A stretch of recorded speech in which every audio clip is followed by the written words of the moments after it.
When we meditate, because we are an ego identity culture, there's no drama in the soul.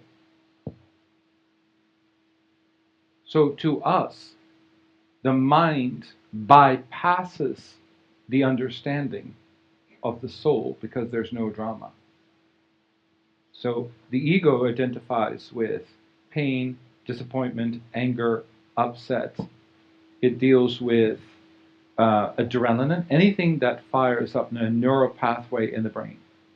So when you meditate and there's nothing happening, that void you don't identify with because you think there's no significance to it. So in the deepest nothingness is where everything arrives.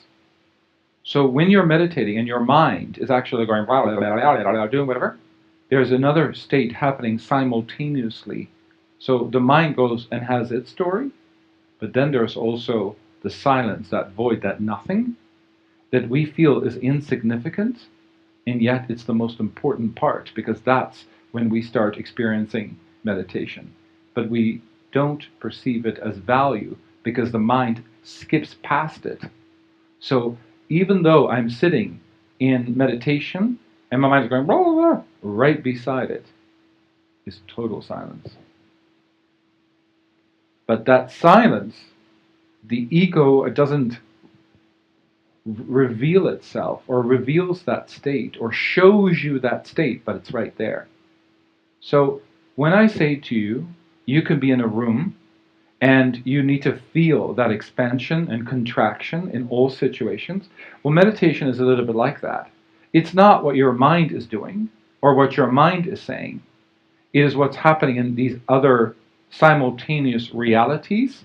There's 108 states of consciousness that happen simultaneously when you meditate. When you meditate, you can range up to 108 streams of consciousness.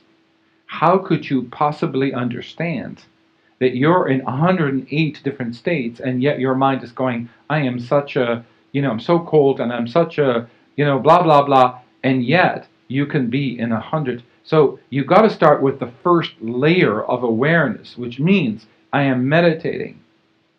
And I can let this mind be what it needs to be, but now I got to find where that void or that silence is, because just below it or in the room next to it or below it or beside it is another reality where total silence exists.